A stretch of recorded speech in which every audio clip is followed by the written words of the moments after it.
Assalamualaikum warahmatullahi wabarakatuh. Alhamdulillah, salatu wassalamu ala rasulillah, amma ba'd. Kaum muslimin yang dirahmati Allah subhanahu wa ta'ala, kali ini kita akan membahas tentang kelompok-kelompok yang mereka ini selalu kebingungan, selalu gerah, selalu resah ketika melihat perkembangan dakwah Ahlus Sunnah wal Jamaah. Dakwah yang membawa manhaj para salafus soleh. Dakwah yang mengajak kaum muslimin untuk kembali kepada Al-Quran dan Sunnah sesuai dengan pemahaman para salafus soleh. Dan kita pasti tahu siapa mereka yang paling gerah ketika melihat perkembangan dakwah Ahlus Sunnah wal Jamaah, dakwah yang bermanhaj salaf kaum muslimin, ya. Dan selain mereka ini gerah, mereka juga melakukan aksi-aksi untuk menolak perkembangan dakwah salaf ini kaum muslimin. Bahkan belakangan ini viral kaum muslimin, ya. Karena ada dua dai dari Muhammadiyah yang sangat viral di media sosial, Ustadz Mujiman dan Ustadz Zulkarnain El-Maduri. Dan kalau kita melihat video-video mereka kaum muslimin, dakwah yang mereka bawa, ya, mereka membawa nama Muhammadiyah, tapi dakwah yang mereka sampaikan itu sama persis dengan dakwah para asatidz salafi. Ya, adapun perbedaan-perbedaan kecil itu hal yang biasa kaum muslimin. Akan tetapi prioritas dakwah mereka ini sama dengan orang-orang salafi, yaitu menegakkan tauhid, ya, memerangi kesyirikan, tahayul, bid'ah dan khurafat. Jadi dua ustadz yang fenomenal di media sosial ini banyak sekali mendapatkan kecaman-kecaman, mendapatkan ocehan-ocehan dari kelompok-kelompok yang tidak menginginkan dakwah sunnah ini maju kaum muslimin, ya. Bahkan mereka ini berusaha untuk menyingkirkan ustadz-ustadz seperti Ustadz Mujiman dan juga Ustadz Zulkarnain El-Maduri dengan cara playing victim, ya. Mereka menuduh ustadz-ustadz yang seperti itu, mereka ini adalah orang-orang Muhammadiyah rasa salafi kaum muslimin. Sehingga ada hembusan-hembusan, ya, ada isu-isu yang menyebutkan bahwa salafi ini banyak yang menyusup di Muhammadiyah kaum muslimin. Padahal kalau kita melihat dakwah Muhammadiyah dari dulu, ya, itu memang fokus memberantas yang namanya kesyirikan, tahayul, bid'ah dan khurafat. Ya, jadi bukan hanya salafi saja. Dulu sebelum salafi berkembang, Muhammadiyah inilah yang disebut-sebut sebagai Wahabi. Tapi seiring berjalannya waktu, kemudian dakwah dari kalangan salafi ini mulai bermunculan, maka salafi inilah yang kemudian disebut Wahabi. Karena kalau secara konsistensi dalam dakwah, dalam amaliyah, mereka lebih konsisten ditimbang Muhammadiyah. Dan boleh kita buktikan kaum muslimin, ya. Kita lihat di lingkungan sekitar, ya, orang-orang Muhammadiyah yang mereka asas dakwahnya adalah menegakkan tauhid, memberantas kesyirikan, tahayul, bid'ah dan khurafat, masih banyak warga Muhammadiyah yang mereka ikut-ikutan dalam acara-acara perkara bid'ah. Sementara orang-orang salafi ketika mengetahui sebuah amalan itu adalah sebuah amalan bid'ah, maka mereka konsisten, mereka tinggalkan. Ketika mereka memahami sebuah perkara itu dilarang, mereka tinggalkan kaum muslimin. Makanya salafi ini kemudian disebut sebagai Wahabi, menggantikan Muhammadiyah. Ya, kalau dulu yang bertentangan dengan mereka Muhammadiyah, sekarang tumbuh salafi. Yang lebih kuat pertentangannya dengan amaliyah-amaliyah bid'ah adalah salafi. Maka stempel Wahabi itu lari ke salafi. Dan sekarang ini lahir tuduhan-tuduhan bahwasanya banyak orang-orang yang mereka ini salafi tapi menyusup di Muhammadiyah. Bahkan ada fitnah-fitnah yang keji, ya, dituduh orang-orang salafi ini merebut masjid milik Muhammadiyah kaum muslimin, ya. Dan isu-isu yang seperti ini alhamdulillah dibantah oleh Ustadz Muhammadiyah sendiri, ya, Ustadz Mujiman. Coba kita simak videonya kaum muslimin. Ini memang di sosmed lagi rame nih tentang apa? Musa dan Munu. Nah, ini pertanyaannya tentang Musa dan Munu ini. Baik. Ini perlu saya jawab atau enggak ini? Ya. Harus merenung dulu nih sebelum menjawab. Baik. sebenarnya istilah-istilah semacam itu saya sudah mendengar lama, tapi untuk istilah Musa itu baru. Dulu saya mendengar istilah Munas, Muhammadiyah nasionalis. Nah, dulu pernah juga mendengar istilah Mulib, Muhammadiyah liberal. Nah, dulu tulisan siapa ya? Tulisan Pak Sukriyanto atau Pak Abdullah Munir Mulkan kalau tidak salah. Itu menulis tentang hal tersebut. Tapi waktu itu belum ada Musa. Baik.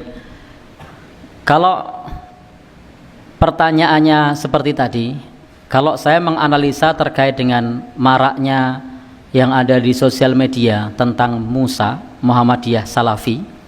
Kemudian kalau Munu, saya yang sering mendengar bukan Munu, Muhammadinu kalau di sini. Ya. Sering dengar ya? Baik. Kalau kemudian pertanyaannya tadi apakah benar Musa itu menyusup dan menjadi benalu di Muhammadiyah, saya agak kurang sepakat karena yang terjadi adalah sebenarnya fenomena yang terjadi banyak orang Muhammadiyah yang ngaji di ustadz-ustadz salaf, banyak orang Muhammadiyah yang ngaji di MTA, itu harus kita akui. Jadi yang terjadi seperti itu, bukan kemudian ada ustadz salafi nyusup ke Muhammadiyah, itu tidak terjadi. Ada ustadz MTA kemudian masuk ke masjid Muhammadiyah, itu tidak terjadi. Yang terjadi justru warga Muhammadiyah itu ngaji ya ke MTA, ngaji ke Salafi, itu yang terjadi seperti itu. Nah, kaum muslimin, sebenarnya isu-isu yang mengatakan adanya orang-orang Salafi yang menyusup ke Muhammadiyah, menjadi benalu di Muhammadiyah, itu jelas isu yang dihembuskan oleh orang-orang yang tidak menyukai dakwah tauhid, dakwah yang memberantas yang namanya tahayul, bid'ah, dan khurafat. Jelas ya. Karena dakwah Salafi, dakwah Muhammadiyah, dakwah MTA ini mirip-mirip kaum muslimin. Mereka sama-sama memperjuangkan tauhid, memberantas tahayul, bid'ah, dan khurafat. Dan kemudian adanya penyusup di Muhammadiyah yang ingin menggembosi dakwah tauhid, dakwah yang memberantas tahayul, bid'ah, dan khurafat. Mereka itulah yang membuat fitnah-fitnah yang mengatakan bahwa ada Salafi yang masuk, menyusup ke Muhammadiyah dan menjadi benalu di Muhammadiyah. Karena di Muhammadiyah sendiri kaum muslimin ada orang yang mengaku berasal dari NU, ya, dari keluarga NU, bapaknya Kiai NU, keluarganya Kiai NU, kemudian dia dimasukkan ke sekolah Muhammadiyah. Tujuannya apa? Tujuannya untuk memperkenalkan NU di Muhammadiyah. Dan itu ada videonya kaum muslimin, ya, boleh dicari, ada videonya kaum muslimin. Jadi kalau dikatakan adanya Salafi yang menyusup di Muhammadiyah, ini dai dari Muhammadiyah sendiri saja tidak sepakat, tidak setuju. Ya, yang ada orang-orang Muhammadiyah banyak yang belajar kepada orang-orang Salafi. Itu realita. Karena apa? Asas dakwahnya ini sama. Ya, menegakkan tauhid, memberantas kesyirikan, tahayul, bid'ah, dan khurafat. Kalau Muhammadiyah dari dulu dakwahnya seperti itu kaum muslimin. Sehingga ketika ada dakwah Salafi, orang Muhammadiyah tidak kaget, tidak anti. Justru mereka merasa lebih pas, merasa lebih cocok. Karena apa? Orang-orang Salafi lebih konsisten di dalam mengamalkan apa yang mereka kaji kaum muslimin. Ketika mereka tahu ada perkara kesyirikan, perkara tahayul, bid'ah, dan khurafat, mereka tinggalkan. Sementara mungkin ketika mereka di Muhammadiyah, mereka tidak bisa mengamalkan sepenuhnya. Karena apa? Masih banyak faktor-faktor yang membuat mereka tidak mampu untuk mengamalkan. Sementara ketika mereka bergabung, ikut kajian ke Salafi, maka mereka mendapatkan teman-teman yang kuat, ya, kuat kemauannya, kuat keinginannya untuk menerapkan apa yang mereka pelajari kaum muslimin, ya, untuk menerapkan syariat Islam yang hak. Jadi tidak benar kaum muslimin, ya, ketika dikatakan ada orang-orang Salafi yang menyusup di Muhammadiyah kemudian menjadi benalu di Muhammadiyah. Bahkan sebaliknya kaum muslimin, ya. Di dalam video ini Ustadz Mujiman menyampaikan bahwa banyak sekali bantuan dari orang-orang Salafi kepada Ormas Muhammadiyah ya. Coba kita lanjutkan lagi videonya kaum muslimin. Dan itu tidak kita pungkiri, tidak sedikit dari warga Muhammadiyah yang ngaji tidak hanya di Muhammadiyah, termasuk yang tadi orang Muhammadiyah yang ngaji di NU juga banyak. Sehingga di Muhammadiyah kalau konteksnya adalah warga Muhammadiyah ya memang warna-warni. Nah, ada yang latar belakangnya memang dari orang-orang yang dekat ngaji dengan Ustadz Salaf, ada yang dekat dengan MTA, ada yang dekat dengan Nahdlatul Ulama, sehingga memang kemudian bentuknya, modelnya macam-macam. Saya pernah satu saat ngisi taklim, saya tanya, karena ini semacam tablik akbar, saya tanya, masyarakat di sini latar belakangnya apa? Di sini Muhammadiyah. Apa? Muhammadiyah. Kok Muhammadiyah? NU dan Muhammadiyah. Tapi di sini berbaur katanya. Ya, orangnya NU tapi amalannya Muhammadiyah. Itu di kota. Orangnya NU tapi amalannya Muhammadiyah katanya. Kenapa? Karena tarawihnya 11. Nah, pernah juga saya ngisi taklim sama. Ini apa orangnya? Karena tablik akbar kan kita perlu tahu juga jamaahnya latar belakangnya apa. Di sini Muhammadinu. Maksudnya Muhammadiyah tapi tetap tahlilan. Nah, udutnya ya banter katanya. Oh ya, baik. Itu ternyata jawabannya begitu. Dan itu memang tidak bisa kita pungkiri karena memang latar belakang warga Muhammadiyah itu bermacam-macam. Baik. Kalau kemudian tentang tadi apakah Musa kemudian merebut Masjid Muhammadiyah, saya pernah googling karena saya pernah mendapatkan pertanyaan yang sama. Saya mencoba googling apakah ada Salafi yang merebut Masjid Muhammadiyah dan saya tidak menemukan. Yang saya temukan itu malah kasus pencopotan pelang Muhammadiyah di Jawa Timur. Nah, dan itu yang melakukan bukan orang-orang Salafi. Nah, kaum muslimin, ini bantahan telak bagi orang-orang yang menuduh adanya Salafi menyusup ke Muhammadiyah ya, apalagi menjadi benalu di Muhammadiyah ya. Ini bantahan telak kaum muslimin bahwa justru yang terjadi adanya pencopotan pelang masjid milik Muhammadiyah dan pelakunya jelas-jelas bukan orang-orang Salafi ya. Dan ini realita kaum muslimin ya. Boleh cek beritanya ya, belum lama itu kaum muslimin, mungkin 1 tahun atau 2 tahun yang lalu kaum muslimin, ada masjid milik Muhammadiyah di Jawa Timur ya, tepatnya di Banyuwangi, yang kemudian pelangnya itu dicopot, digergaji besi, dan pelakunya jelas bukan Salafi kaum muslimin. Nggak ada orang-orang Salafi yang berkelakuan picik yang seperti itu kaum muslimin ya. Kita lanjutkan lagi kaum muslimin. Teman-teman nanti bisa googling sendiri kasus pencopotan pelang Masjid Muhammadiyah. Nah, oh iya, di Banyuwangi yang saya temukan malah itu. Kemudian saya menemukan lagi dari hasil googling itu malah rumah sakit Islam di Jawa Tengah. Nah, saya tidak sebut kotanya. Nanti tidak jenengan mengora ingin tahu nanti googling. Rumah sakit Islam di Jawa Tengah yang diklaim oleh yang direbut dan itu sampai masuk ke pengadilan. Alhamdulillah dimenangkan oleh Muhammadiyah, termasuk yang di Jawa Timur itu yang terjadi. Nah, kaum muslimin, ini lebih parah kaum muslimin. Bukan cuma masjid ya, bahkan rumah sakit pun diklaim ya. Diklaim milik dia, bukan milik Muhammadiyah. Ya, ini jadi kalau memang pelakunya itu kaum muslimin, berarti mereka ini maling, teriak maling sebenarnya kaum muslimin ya.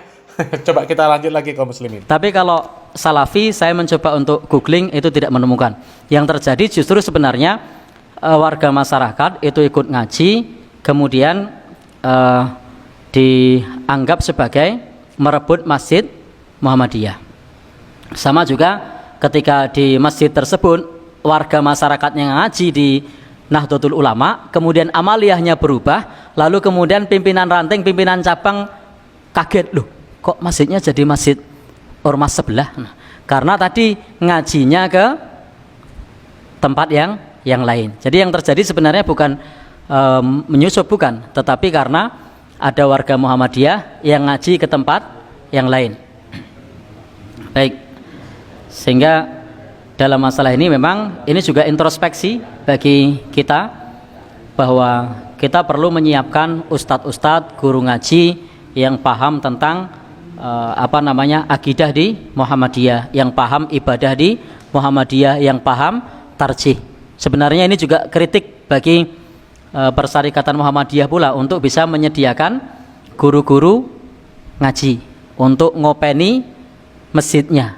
Jadi untuk ngopeni masjidnya, khususnya paling tidak menyediakan guru ngaji. Nah, sehingga yang terjadi kalau saya pribadi lebih ke situ, bukan kemudian terus masjid itu direbut, digugat. Nah, kalau direbut, digugat, saya temukan itu tadi, dan ada beberapa tempat yang lain, tapi yang cukup banyak yang di kasus Jawa Timur itu sama yang kasus di Jawa Tengah. Dan yang terjadi juga ketika saya googling, justru malah banyak masjid Muhammadiyah yang dibangun oleh yayasan Salafi. Nama yayasannya dari hasil googling saya Al-Furqan Al-Islami. Setahu saya itu juga beberapa masjid di Parangtritis. Nah, masjid ada enggak di Parangtritis? Ya, Depok yang mana? Sunan Kalijogo. Ada lagi?